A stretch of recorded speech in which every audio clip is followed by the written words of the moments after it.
حضرت ام المومنین سیدہ طیبہ طاہرہ عائشہ صدیقہ رضی اللہ تعالیٰ عنہا آپ سے پوچھا گیا کہ حضور کے اخلاق کیا ہیں، تو انہوں نے فرمایا کان خلقہ القرآن، ہر وہ چیز جسے قرآن کریم نے اچھا کہا ہے وہ تمہیں حضور کی ذات میں ملے گی، اور ہر وہ چیز جس سے قرآن نے منع کیا ہے حضور کی ذات گرامی میں، آپ کی مبارک طبع میں اس کے لیے ایک تنفر تھا، حضور اسے پسند نہیں فرماتے تھے۔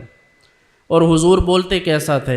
اتنی آہستگی کے ساتھ، اتنی مناسب رفتار میں حضور کے کلمات مبارکہ نکلتے تھے کہ اگر کوئی لکھنا چاہتا تو لکھ سکتا تھا۔ ہمارے ہاں تو تبلیغ کا یہ معیار ٹھہرا کہ جو ہمارا مخالف ہے اس کو گالیاں دیں، اس کی کردار کشی کریں، اس کو جو مرضی کہہ دیں، یہ ہمارے لیے جائز ہے۔ اس سے ہمارا اختلاف ہو جائے، ہم اپنے آپ کو اسی وقت ابن عابدین شامی کی جگہ پر رکھتے ہیں اور باقی صاحب کو چوڑے چمار سمجھتے ہیں، اور یہ نہایت بد تہذیبی کی بات ہے۔ یہ کوئی تبلیغ کا طریقہ نہیں ہے۔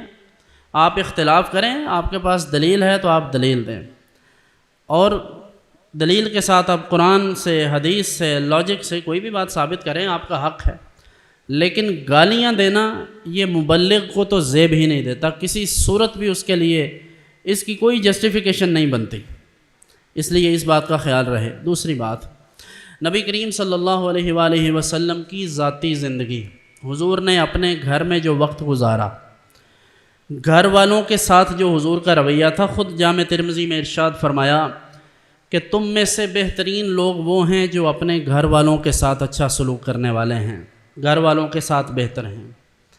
ہمارے ہاں گھر والوں کے ساتھ جو سلوک ہوتا ہے، سارا دن چائے کے ڈھابوں پر، پان کی دکانوں پر، ہوٹلوں پر، ریسٹورانٹس پر بیٹھ کر ساری خوش گپیاں، ساری محبتیں، شفقتیں لوگوں کے لیے ہیں، اور جب گھر میں جاتے ہیں تو ہلاک و خوان بن جاتے ہیں۔ تو گھر میں رحمتیں کیسے اتریں گی؟ اسی طرح گھر میں خواتین سے اتنا زیادہ کام کروانا، بعض اوقات خواتین کو ایسے امراض لاحق ہوتے ہیں کہ بندے اس بات کا ادراک ہی نہیں کرتے، اور ہمہ وقت ان کو مثلاً یاریاں دوستیاں 5-5 10-10 افراد آ رہے ہیں، 7-8 تو گھر کے ہوں گے، 1 یا 2 خواتین ہیں گھر میں، تو 8-10 افراد اپنے گھر کے ہیں، جن کے کپڑے بھی دھونے ہیں، جن کے 3 وقت کے کھانے کے برتن بھی دھونے ہیں۔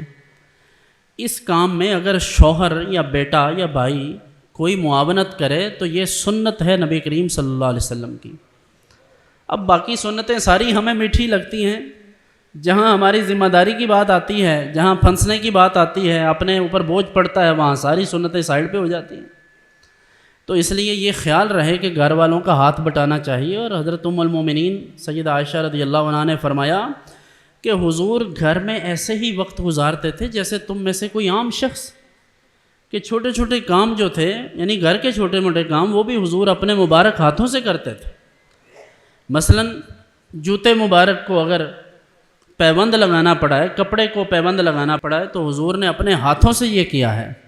ایمان سے کہیے، اپنے کچن سے یا اپنے ڈرائنگ روم سے برتن اٹھا کر کچن تک لے جانا بھی کیا ہم یہ اتنا بوجھ اٹھا پاتے ہیں؟ اسی طرح کپڑے اتاریں گے تو خود طے کرنا سیکھیں، یہ کیا ہے، ادھر پھینکا ادھر پھینکا، بیگم اٹھا رہی ہے، بہن اٹھا رہی ہے، ماں اٹھا رہی ہے، 35 سال عمر ہو گئی اور ابھی تک آپ کی ماں آپ کے کپڑے استری کرے گی؟